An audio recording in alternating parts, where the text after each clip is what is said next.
남자의 발길이 향한 곳은 다름 아닌 한강 다리 위. 다리 한복판으로 걸어온 남자가 항아리를 내려놓는데요.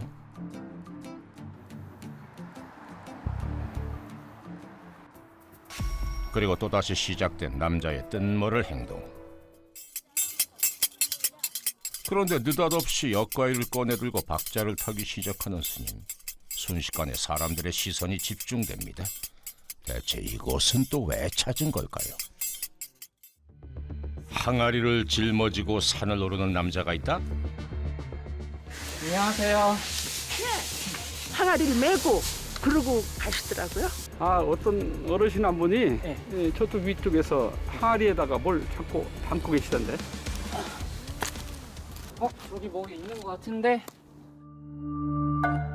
바로 그때 제작진의 카메라에 포착된 것은 바위 끝에 덩그러니 놓인 항아리 하나. 그런데 누군가가 항아리 앞에 나타난 겁니다. 대체 남자는 항아리로 뭘 하려는 걸까요? 항아리 앞에 무릎을 꿇은 채 알 수 없는 동작을 반복하는데요.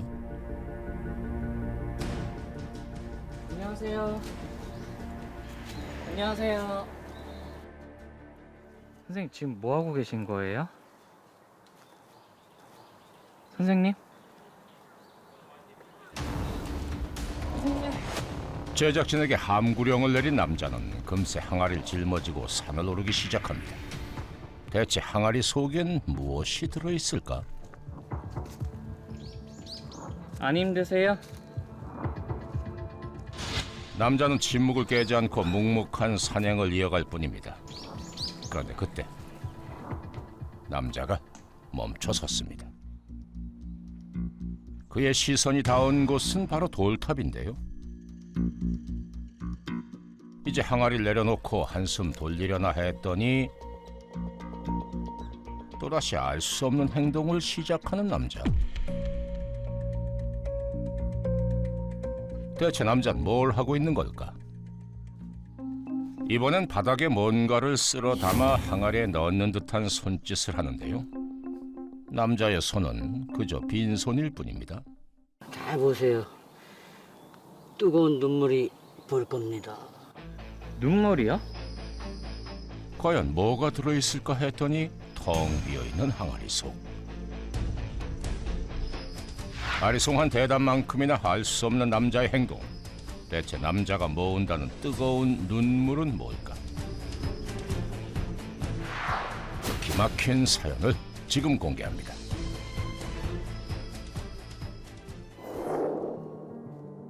얼마나 시간이 흘렀을까 다시 항아리를 등에 지고 길을 나선 남자. 쉼없이 어딘가로 향하는데요. 놀랍게도 그가 도착한 곳은 웬 비닐하우스입니다. 어르신 여긴 어디예요? 잠시 머무는 곳입니다. 밭 한가운데에 자리한 이 비닐하우스가 현재 남자의 거처라는 모양인데요.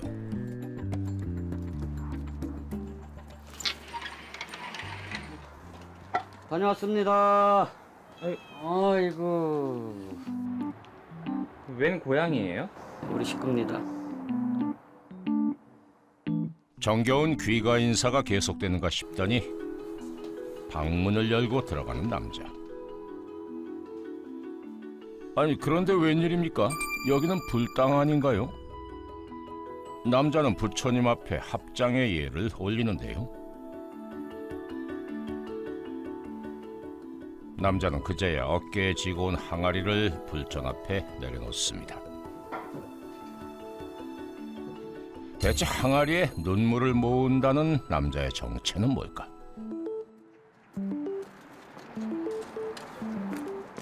남자가 삽 한 자루를 들고 밭으로 나왔습니다. 이게 웬 밭이에요? 고추도 키워서 먹고, 상추도 키워서 먹고, 배추도 키워서 먹고, 그렇게 하고 살아요. 허허 벌판을 밭으로 일군 지 3년째. 자, 싱싱하죠? 알이 꽉 들어찼어, 알이. 얼마나 싱싱한가 봐요. 연하고.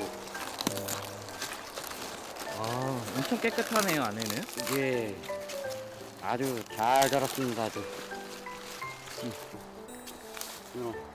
이런 아주 요렇게 사랑스러워요. 올해는 배추고 무고 어찌나 실한지 올겨울 김장 걱정을 덜었다는데요. 여름 내내 땀 흘려 일한 보람이 느껴지는 순간입니다.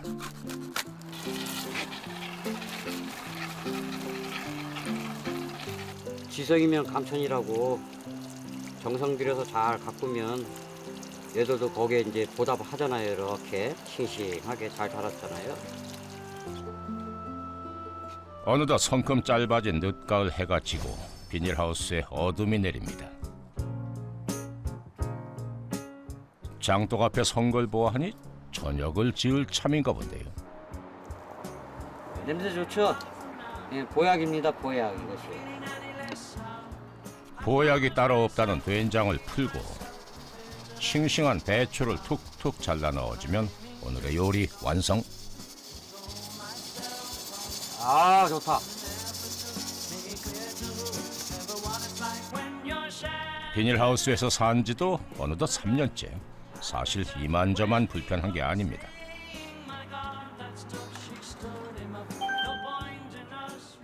하지만 이런 삶이기에 배울 수 있는 것도 많다고 하는데요. 바로 감사하는 마음도 그중 하나입니다. 이거는 지금 진수성찬이네요. 진수성찬. 이제 배고프지 않을 만큼, 굶어 죽지 않을 만큼 그렇게 먹고 있습니다. 이건 지금 특식이에요, 특식. 굶어 죽지 않고 얼어 죽지 않을 만큼의 생활. 대체 남자는 왜 이런 삶을 고집하고 있는 걸까? 잠시 후 식사를 마친 남자가 또 항아리를 쥐고 길을 나섰습니다. 대체 이 밤에 또 어디로 가는 걸까? 남자의 발길이 향한 곳은 다름 아닌 한강 다리 위. 다리 한복판으로 걸어온 남자가 항아리를 내려놓는데요.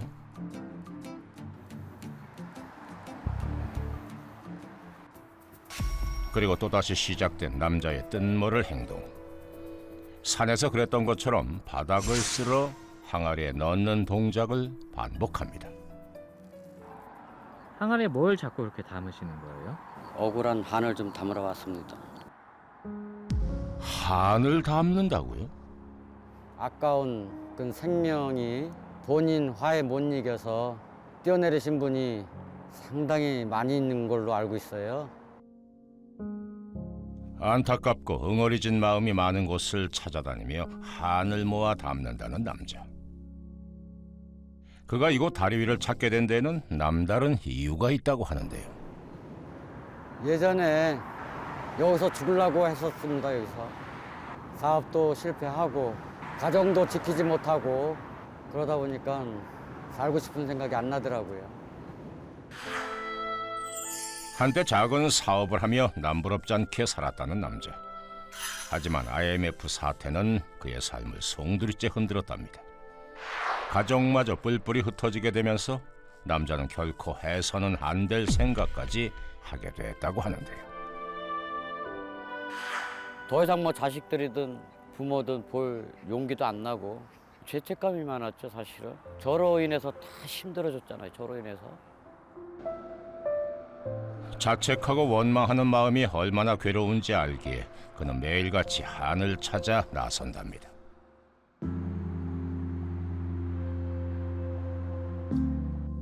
깊은 밤 집에 들어서자마자 항아리를 불전 앞에 올려놓는 남자.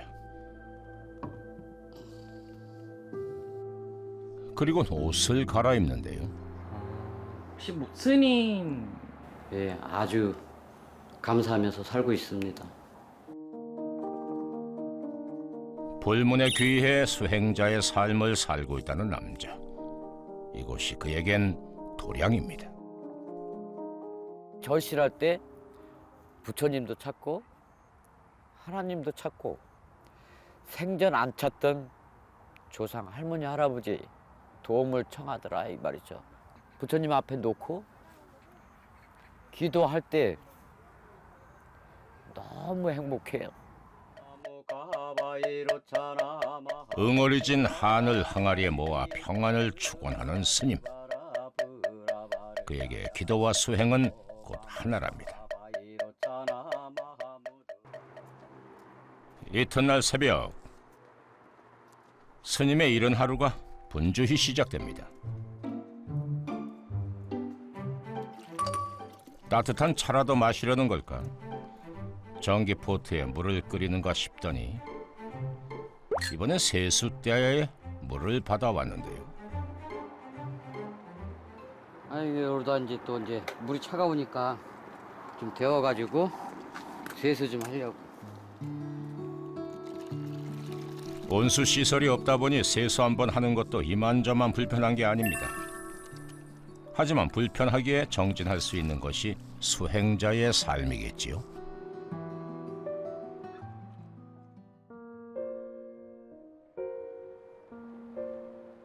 비닐하우스 도량에 아침이 찾아왔습니다. 이불을 들곤 어딘가로 향하는 스님.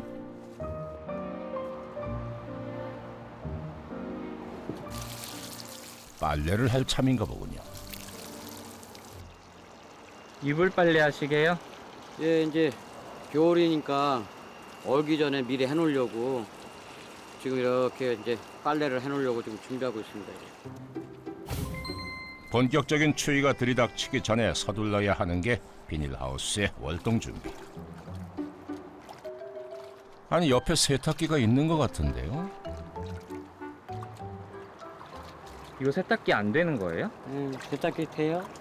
되는데 이렇게 왜 발로 이렇게 직접 하고 계세요? 이렇게 하면 또 발로 밟는 재미도 있고 또 운동도 되고 그게 재밌어서 이렇게 하면 재밌습니다. 이렇게 하면. 쉬고 쉬고 쉬고 쉬고 쉬고 쉬고 쉬고 쉬고 닦고 닦고 하하, 느닷없이 시작된 각설이 타령 한 잔. 참 흥이 많은 스님이군요.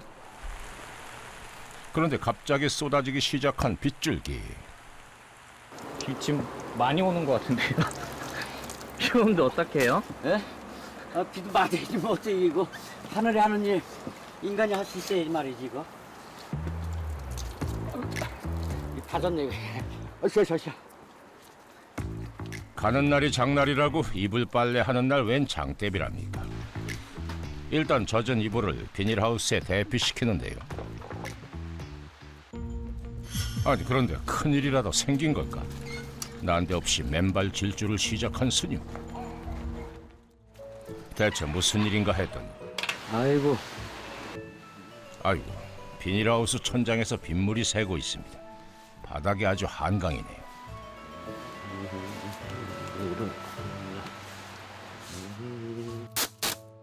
급한 대로 접착 테이프를 사용해서 구멍을 막아보는데요. 이걸로 뭐 괜찮을까요? 이 비닐하우스 위에 올라가서 이걸 해줘야 되는데 비가 오면 또 비닐하우스는 미끄러우니까 잘못하면 또 다치니까 우선은 이제 임시로다가 이렇게 해놓고 이제 날이 밝아서 비닐하우스가 이제 마르면 그때 올라가서 이것도 수리를 해야 해요. 이 구멍을 막으면 저 구멍이 또 새는 비닐하우스 도량. 처음 이곳으로 올 때만 해도 이렇게 머물게 될 줄은 몰랐다는데요.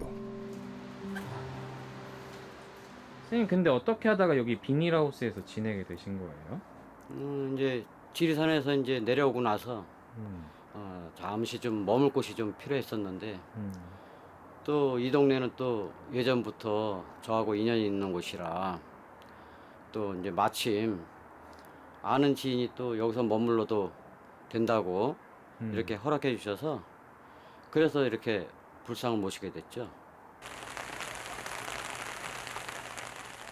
겨울을 재촉하는 비가 내리는 오후. 무슨 일일까? 스님의 움직임이 심상치 않습니다. 아하, 볼 일이 급한 모양이네요. 그런데 화장실을 가다 말고 삽질을 시작하는 스님.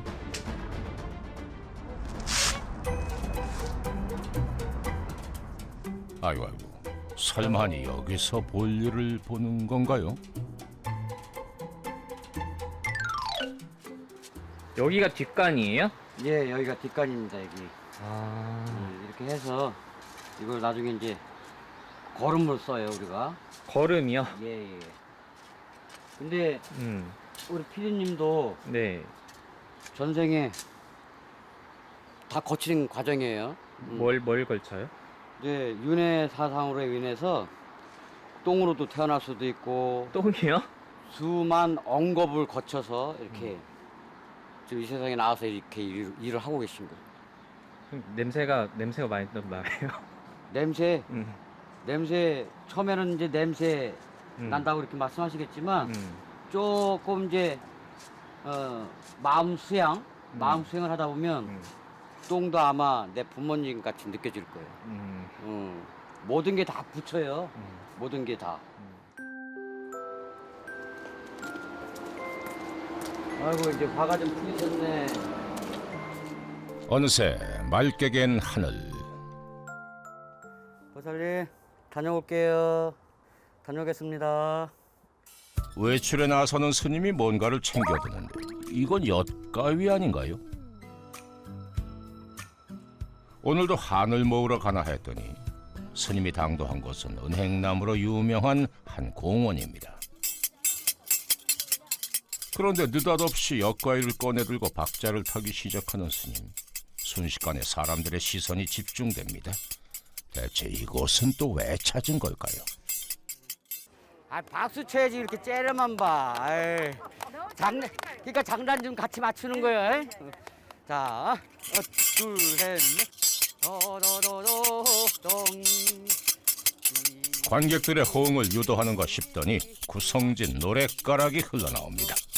따라따라 밝은 달아 이태백이 놀던 달아 저기 저 달 속에 개수나무 달렸으니 은도끼로 찍어내려 박수. 노래면 노래, 춤사위면 춤사위.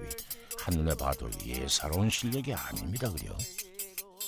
선생님 노래도 잘하시네요. 아, 감사합니다. 노래 잘한다는 소리 감사합니다. 그 소리 들을 적마다 행복해요. 제가 사실은 이제 각설이를 한 10년 했습니다. 10년 했는데 한때 지역 각설이 대회에서 대상을 받았을 정도로 활발한 활동을 했었다는데요. 그가 각설이를 시작하게 된 것은 절망의 나락에 빠졌던 바로 그때였습니다. 근데 어디서 음악 소리가 나, 음악 소리가. 그래서 제가 테이프 사러 간 것도 아니고 음악을 듣기 위해서 간 것도 아니고 의지와는 상관없이 음악 쪽으로 다 발길이 이제 한 발, 두 발 이제 옮겨지는 거예요. 거기 가서 이제 사장님한테 그랬지. 사장님, 그랬더니 예, 어서 오세요. 저 음악 좀 신나는 거라든지 이런 게 한번 듣고 싶은데 하나 좀 주실 수 있으세요? 그랬더니 CD를 한 장 주시더라고, CD. 그 노래를 듣는 순간 갑자기 벼락치는 느낌이 드는 거예요. 야, 나 이걸 해야 되겠다. 거기에 한이 담긴 목소리를 제가 들었어요. 그러니까 저하고는 뭐, 야, 난 이걸 해야 되겠다, 이걸 해야 되겠다. 10년의 각설이 생활로도 못다푼 한을 풀어내기 위해 수행의 길로 들어서게 됐다는 스님. 어쩌면 한이란 것은 그의 평생의 화두일지도 모르겠습니다.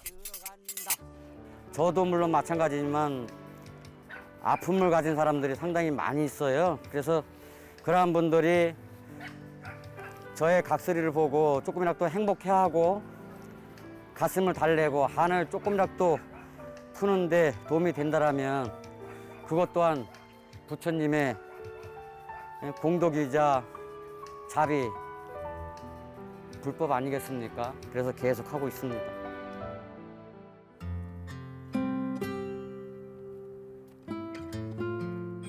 서리가 내린 어느 아침. 오늘도 어김없이 스님은 항아리를 짊어지고 산을 오릅니다. 선생님 안 힘드세요? 하나도 안 힘들어요. 어이, 힘드신 것 같은데? 숨이 짧게 되었지. 힘을 하나도 안 들어요. 아이고. 어쩌면 한이라는 것은 스스로가 만든 감옥 같은 것은 아닐까. 매일같이 스님은 곱씹고 또 곱씹습니다. 여기 정상이에요? 네, 여기 이제 정상입니다. 여기 지금. 아이고. 세상 모든 일은 마음먹기 나름이라지만 마음먹기가 어려운 게 바로 우리네 삶. 그러게 스님은 타인을 위해 자신의 한을 찾아 헤매고 기도하길 반복한답니다. 모든 분들 그냥 건강하고 행복하게 살아가게 할 수 있는 것이 제 바람이고, 또 남들을 위해서 이렇게 기도한다는 것이 얼마나 큰 행복이고 기쁨인지 저는 앞으로도 계속 그렇게 살아갈 것입니다. 가슴속 깊이 맺힌 한을 풀고 진정한 해답을 찾는 그날이 올 때까지 스님의 간절한 기도는 계속될 겁니다.